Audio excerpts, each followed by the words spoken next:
My ex-mother-in-law tried to ruin my career with lies, so I exposed my ex-husband's secrets to his fiancée, leading to unexpected revelations. I, 36 female, have been divorced for 3 years. I was married to my ex-husband, Jacob, 37, for 5 years, but then I accidentally found out that he'd been cheating on me for 3 years with not just one, but multiple women. So, yeah, that was the end of our marriage, and we haven't kept in touch.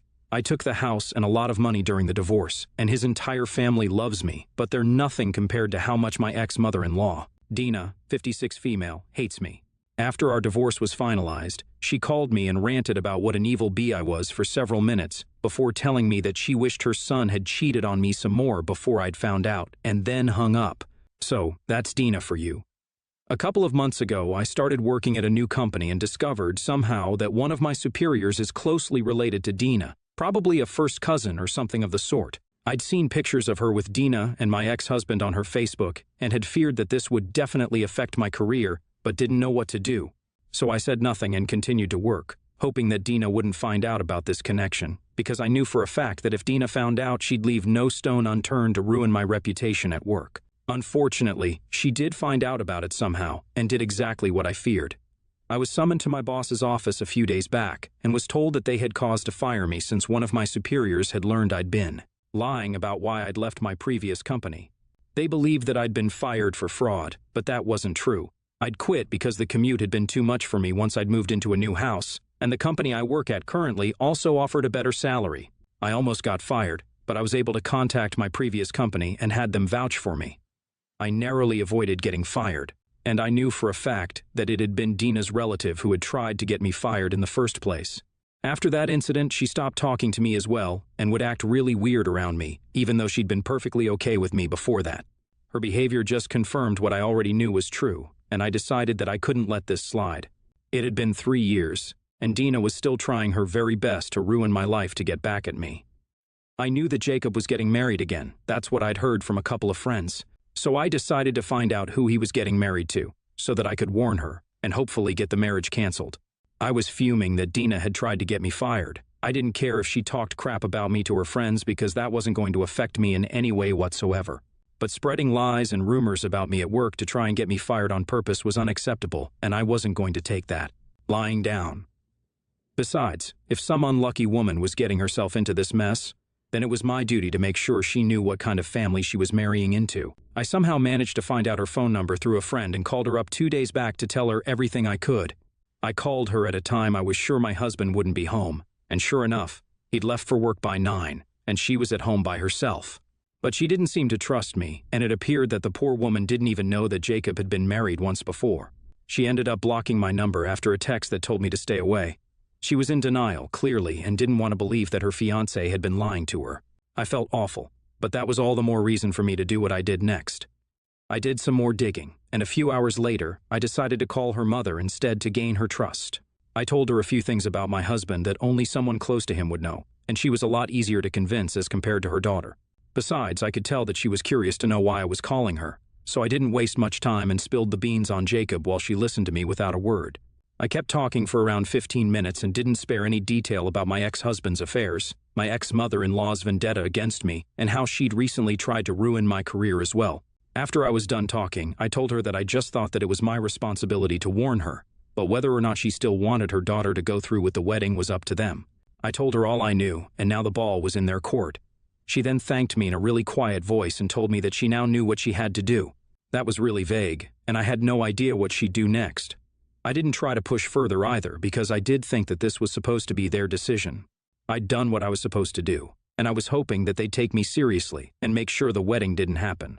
Honestly, Jacob's fiancée seemed pretty desperate to believe that he was an honest man, which is probably why she didn't even try to hear me out. I mean, if I was getting married to a guy and some woman called me up claiming to be his ex-wife, then I'd definitely be suspicious and at least hear them out. So her behavior was very strange and seemed like she'd been brainwashed into believing that Jacob was some great guy or whatever. I don't blame her for that because even I'd fallen for that trap earlier. Anyway, I didn't know what to expect, but a few hours ago, I received several texts from Jacob's new number, accusing me of ruining his life and being a sad, lonely monster who's out for him. So I'm assuming that the wedding has been called off. ITF for telling my ex-husband's new fiancé about him and his mother? Update 1. Okay, so it's been a couple of days, and I've spoken to Jacob's ex-fiancée. She unblocked me and asked to meet me yesterday, and I agreed because I was ready to answer any and all questions that she had for me. Besides, she'd made me really happy by dumping Jacob, so I owed her this. We met for lunch yesterday, and I learned a lot about her, so strap in, you guys, because this is going to be a hell of a ride. We'll call her Vanessa, and she turned 25 a few weeks ago. She used to work in the same company as my ex-husband, but then quit as soon as she got engaged because, brace yourselves, she's also pregnant. Surprise, surprise. Jacob had convinced her to quit the job and stay at home for the well-being of their child, and since she was 6 weeks in already, she didn't mind because she was already feeling pretty exhausted from work, and she trusted Jacob. They'd been together for a year, and he'd been good to her, so she didn't mind quitting the job and staying at home. She wasn't showing yet, so she'd managed to keep it a secret because she didn't want anyone to think that she got engaged because of the baby, even though that actually was the case. So far, Jacob had been a good fiancé, and she didn't suspect anything. But a couple of weeks into their engagement, they'd thrown a party, and some of his friends had gotten drunk and congratulated him on his second wedding. She was confused, since he'd never mentioned anything of the sort. She asked him about it several times, but he managed to calm her down, saying that they were just joking to rile her up. And even though she wasn't satisfied with the answer, she put it out of her mind somehow. But then again, just last week, I called her claiming to be Jacob's ex-wife, and that totally freaked her out because that meant that Jacob had been lying to her and playing her for a while, and she'd been falling for it. She was pregnant, and nobody even knew about it apart from her parents and her fiancé, who had been lying to her all along.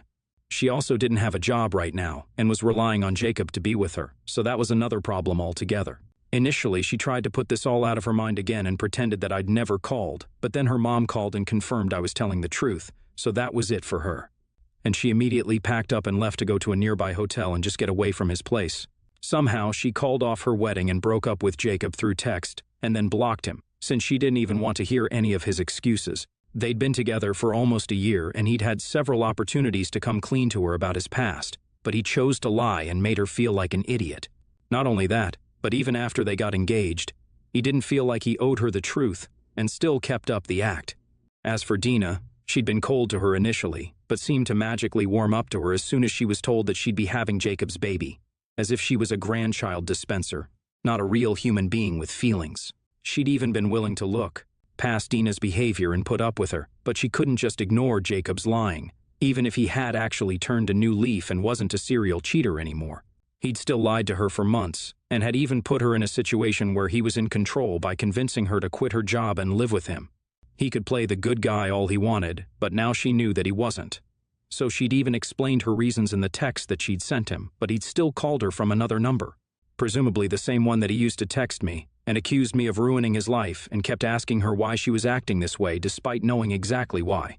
They even got into a huge fight on call, and he told her that she could leave him if that's what she wanted, but she had no right to take away his chance to become a father. So, currently, she's looking for a lawyer, and also a job that'd be less strenuous than the one she previously had, because she used to work 60 hours a week, and it used to tire her out even before she was pregnant. So after she found out, she knew she needed something a little less tiring, and that's why she'd wanted to meet me, because she didn't really know who to talk to about all of these problems since she didn't have any real friends here, and the ones that she didn't know about her pregnancy at all. The poor girl almost had a meltdown while talking to me, and I could tell that the stress was getting to her. Nobody can get through something like this without a friend, and she didn't have any here since she'd only moved here for work a few years ago. So I decided to step in and be the friend that she needed. I offered to let her stay with me because, obviously, a hotel would be dead expensive for her, and she'd need a lawyer as well, so she definitely couldn't afford to waste any money. I also decided to speak to a few of my friends and make sure she found a job for the time being, because I don't think she'd get maternity benefits unless she'd worked for a certain number of days. And that seemed unlikely to happen so soon. But I had to make the best of the situation for her. I'd already made up my mind that if the situation worsened, and she seemed to need help with her finances as well, then I'd do that for her too. I remember how scary and intimidating it had been for me during my divorce because of the sheer amount of paperwork and expenses that a divorce case involved. And Vanessa's situation was even more complicated than that, so she'd need all the support she could get, be it financial or even emotional, and I was ready to be there for her. She seemed a bit hesitant, but I reassured her that she'd be completely fine with me and she could trust me. So now she's living with me, and I'm helping her to look for a lawyer and a job. I haven't heard from Jacob yet, but I'm sure that he'll totally flip out on me once he finds out what I'm doing for her. But I don't care. I'm going to do whatever I want, and I don't owe him any explanation. He's a disgusting liar, and he's never going to change, so I'm going to do all that I can to make sure he suffers the consequences of his actions. Update 2. Hey guys, Jacob somehow found out that Vesa had been living with me, and he showed up to my place last night. It was scary, but we're safe, and that's what matters the most. I don't know how he managed to track her down, but I'm grateful that I happened to be with her when he did find her, because he was livid. I'd refused to open the door and let him in when I realized it was him, but he didn't leave and kept yelling at me to let him speak to his wife. They weren't even married yet, so I don't know why he was acting as though she actually was his wife. Vanessa didn't want to speak to him at all, so I told her to hide in the bedroom because I didn't want to stress her out.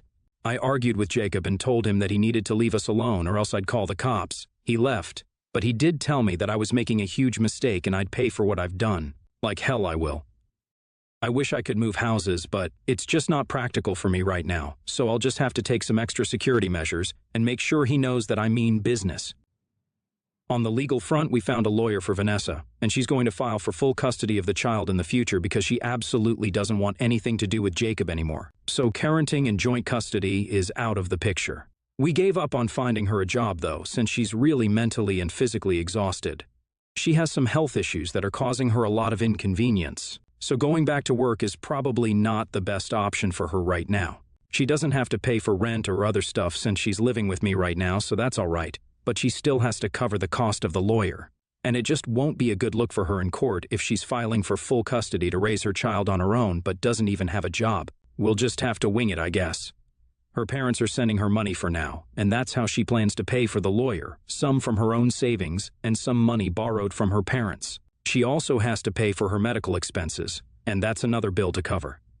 Honestly, I'm stressing out for her, so I don't even know how she must be feeling. She's doing her best to put on a brave face and hold it together, but I can tell that underneath it all, she's really struggling. I just hope it doesn't take a toll on her health or the baby's health, since she's already in a delicate place health-wise.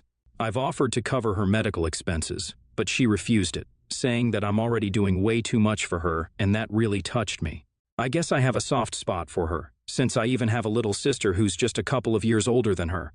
And I would definitely have gone above and beyond if she'd ever landed in a situation like this. Hell, I probably would have even knocked out the guy who put her in that situation. And even here, I still would very much like to do that, but unfortunately, that'll get me arrested. Surprisingly, I haven't heard a word from Dina yet, which is strange because I can't imagine her missing a single opportunity to make my life worse. I'd thought that this would lead to complications at work, but I guess my superior has also realized that Dina was just out for revenge and had made her look like a total fool in front of the bosses just for her own selfish reasons. She's kept her distance from me since then, which is good. Update 3. Dina contacted Vanessa today and told her that I was a jealous and evil homewrecker, which is why I was trying so hard to convince her so hard to abandon Jacob. Yeah, that's right, I'm the one helping her out and making sure she's all right, while Jacob did nothing except lie to her and tried to control her, but somehow I'm the bad guy still.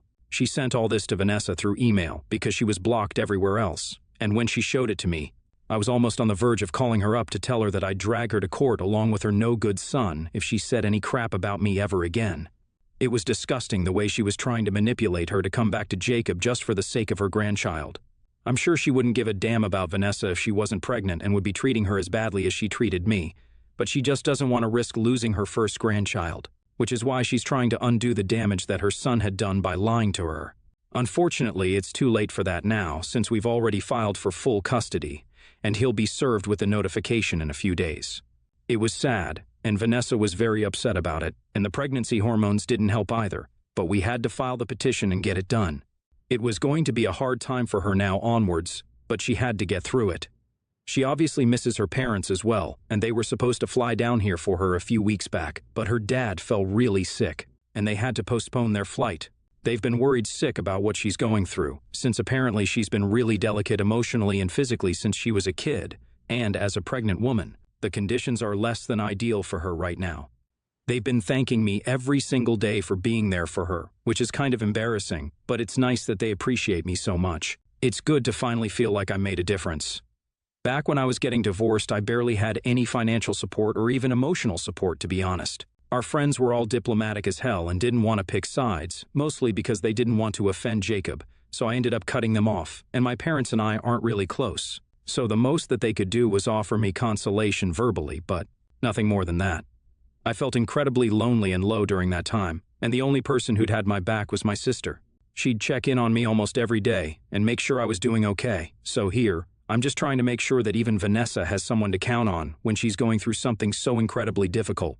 I'm not trying to be great or anything of the sort, I'm just trying to be kind, since the big reason that any of this is happening to her in the first place is me. Like, yeah, I did help get her out of a relationship with a cheater, but that started a series of problems for her, so I owe it to her. Update 4. So something pretty miraculous happened. Jacob decided not to fight for custody of his unborn child and gave up any and all parental rights. I'll get to the reason in a while, but first, I just want to thank the universe for making this happen. He and his mother are freaking unhinged and have a special place in hell. I can't imagine how I'd been married to this man for so long. Anyway, it all started a few days after he was served, and of course there was a lot of huffing and crying about it from his end on social media, where he accused me of being in cahoots with his ex-fiancée to extort child support out of him, split it between us, and then live happily since our only aim was to get revenge on him. I couldn't believe that he was talking such absolute crap about us, and people were lapping it all up. Not only that, but Dina had yet again gotten her ridiculous relative involved, and had tried to cause problems for me at work by spreading the rumor that I'd slept my way to the top. Now this was seriously detrimental to my image, and a friend of mine at work told me that it had been this superior of mine who'd been talking crap about me. I don't know what's gotten into people, but I had to put an end to it. So I decided to go to HR, and even told her about the connection with Dina. She might be my superior, but she had no right to misuse her position and try to ruin my career like this. I don't know what's going to happen to her next, and neither am I interested in finding out.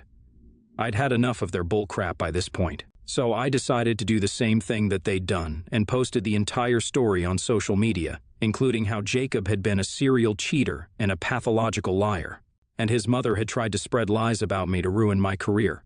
Now that they'd had a taste of their own medicine, they realized that it wasn't very pleasant because they ended up getting a lot of hate from Vanessa's friends, and even some of mine as well. They couldn't take that and ended up taking their post down and called up Vanessa from yet another number to demand that we take down ours as well, but she refused, and they got into a huge fight, which ended with Jacob doing exactly what I'd known he would do eventually, when he realized that throwing temper tantrums wouldn't get him anywhere anymore, and we were beyond his control. He told her that she was on her own now and that he didn't want anything to do with her or the baby, which is good for us since that's exactly what we wanted anyway. We just have to wrap up all the paperwork, and then they'll be done. This means no child support, but she's okay with that because she's going back home to live with her parents anyway, and they'll help her out. She just doesn't want anything to do with Jacob anymore, and while I would have wanted him to pay, it's her decision after all, and I'm not going to force her to do anything she doesn't want to. I'm going to miss her, but she's promised to keep in touch and let me know once the baby's born so I can go and meet them, and I'm looking forward to it. As far as Dina and Jacob are concerned, I haven't heard from them since he decided to sign his rights away, and I'm hopeful that this time it stays that way forever.